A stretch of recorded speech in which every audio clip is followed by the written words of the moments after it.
Hello everyone welcome to Pradeep CHS education. तो आम आज आलोचना करवा भारतीय दलिया व्यवस्थार किसी इंपोर्टेंट 2 मार्क्स क्वेश्चन आंसर जोटा कि प्लस 2 राजनीति विज्ञान। तो अच्छी फास्ट भारतीय दलिया व्यवस्थार दोष कौन दोष बा दुर्बलता कौन। तो बहुदलीय व्यवस्था संगठित और दृढ़ विरोधी दलर अनुपस्थित बा अभाव, आंचलिक दलर संकीर्ण आंचलिकतावाद, बाहुबल और अर्थबलर कु उपयोग, दुर्नीतिर द्रुत प्रसार, असाधु असाधु मेंट राजनीति आदि भारतीय दल व्यवस्थार प्रमुख दोष अटे। ए सबूर निराकरण बिना गणतंत्र शासन सुफल प्राप्ति आशा करा जाई न पारे। ताहले यही सब दोष दुर्बलता कौन होउछि ना भारतीय दल व्यवस्था रे परिलक्षित होउछि। नेक्स्ट अछि भारतीय जनता पार्टी रो आदर्श नीति बा दर्शन कौन। ताहले भारतीय जनता पार्टी रो आदर्श और नीति बा दर्शन कौन। फर्स्ट जातीयतावाद, जातीय संहति, गणतंत्र, धर्मनिरपेक्षता, गांधीवाद, गणतांत्रिक समाजवाद, सामाजिक न्याय, स्वच्छ और दुर्नीतिमुक्त प्रशासन, सरकारी कमिशन को सुपारिश कार्यकारिता आदि भारतीय जनता पार्टी आदर्श नीति बा दर्शन अटे। नेक्स्ट अच्छी भारतीय जातीय कांग्रेस रो दर्शन और नीति कौन। गणतंत्र, समाजवाद, धर्मनिरपेक्षतावाद, धर्मनिरपेक्षता, सामाजिक राजनैतिक अर्थनैतिक न्याय पर संग्राम, अंतर्जातीयतावाद रे विश्वास, उपनिवेशवाद और वर्णवाद विरोध, उदारीकरण, जगतीकरण, मुक्त बजार अर्थनीति, विश्व शांति, आंचलिक सहयोग, महिला आदिवासी हरिजन और संख्यालघु स्वार्थ रक्षा आदि भारतीय जातीय कांग्रेस नीति और दर्शन अटे। नेक्स्ट अच्छे कांग्रेस दल केबे और क्या द्वारा प्रतिष्ठित होता। तो कांग्रेस दल 1885 मसीह प्रतिष्ठित होता। यह दल आलान ऑक्टावियन ह्यूम द्वारा प्रतिष्ठित होता। ताले कांग्रेस दल 1885 मसीह सर आलान ऑक्टावियन ह्यूम द्वारा प्रतिष्ठित होता। तो जो क्वेश्चन पड़े भारतीय जातीय कांग्रेस केबे गठन होता तो पिला माने एक्साइटेड भूल आंसर दे तो सेटा टिके देखिकिना आंसर दब भले क्वेश्चन पड़ो तापर आंसर दब ठीक आंसर लिख। तर जो भारतीय जातीय कांग्रेस और भारतीय जनता पार्टी प्रथम सभापति रूपे क्यों माने कार्य करथिले।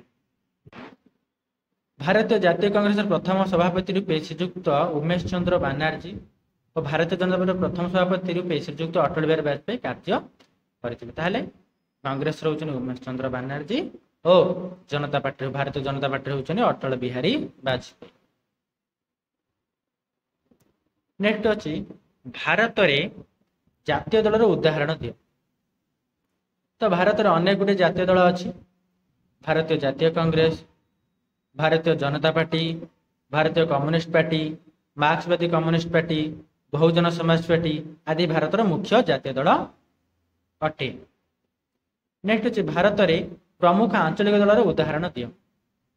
आंध्र प्रदेश रे तेलुगु देशम पार्टी, ओडिशा रे बिजु जनता दल, जम्मू और काश्मीर नेशनल कॉन्फ्रेंस, आसाम रे आसाम गण परिषद, बिहार राष्ट्रीय जनता दल, महाराष्ट्र शिवसेना, पश्चिम बंग रे तृणमूल कांग्रेस, तमिलनाडु रे डीएमके और अन्ना डीएमके आदि भारत विभिन्न राज्य में कार्यरत प्रमुख आंचलिक दल अटंती। नेक्स्ट अच्छी दल बदल निरोध आईन उद्देश्य कौन। एक निर्दिष्ट राजनैतिक दलर टिकेट रे निर्वाचन लड़ी संसद व विधानसभा को निर्वाचित होई सभ्य हिसाब से शपथ नहीं सारिला परे केवल अल्प केतक व्यतिक्रम को बाद दे अन्य क्षेत्र अन्य दल को लंफ प्रदान 1985 मसीह दल बदल निरोध आईन माध्यम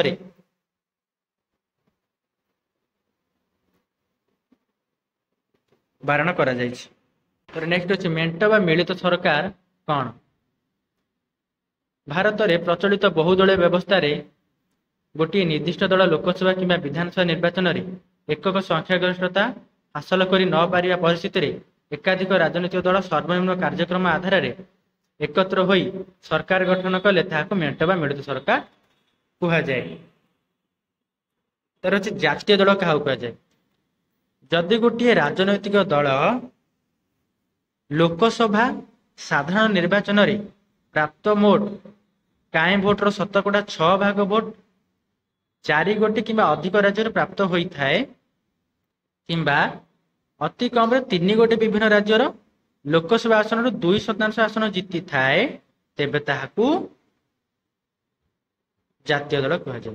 ताहले जदि गोटे राजनैतिक दल लोकसभा साधारण निर्वाचन रे प्राप्त कायम भोट रो 6% भोट सेटा 4 गोटी किंबा अधिक राज्य जोटा कि 4टा राज्य किंबा अधिक राज्य जदि प्राप्त होता है पाई थाए किंबा अति कम 3 गोटी विभिन्न राज्यर लोकसभा आसन रु 2% आसन जीति थाए। जदि से अति कम 3 गोटी विभिन्न राज्यर लोकसभा आसन 2% जीति थाए ताहले तेबे ताको हम कोन कहबा ताको हमें जातीय दल बोली कहबा। ताहले ए थिला भारतीय दल व्यवस्था इंपोर्टेंट 2 मार्क्स क्वेश्चन जोटा तुम 2025 बोर्ड एग्जाम रे पढ़ार बहुत चांस रही ताको भल भाव देखी दब। जो डाउट थे कमेंट कर कमेंट सेक्शन जणाइबे एवं आगो को एई बड़ी वीडियो पाइबे चैनल को सब्सक्राइब कर बेल नोटिफिकेशन ऑल सेट कर देबे जहा द्वारा मोर प्रत्येक वीडियो आपन पाखरे पहुंच परिबे। Thank you.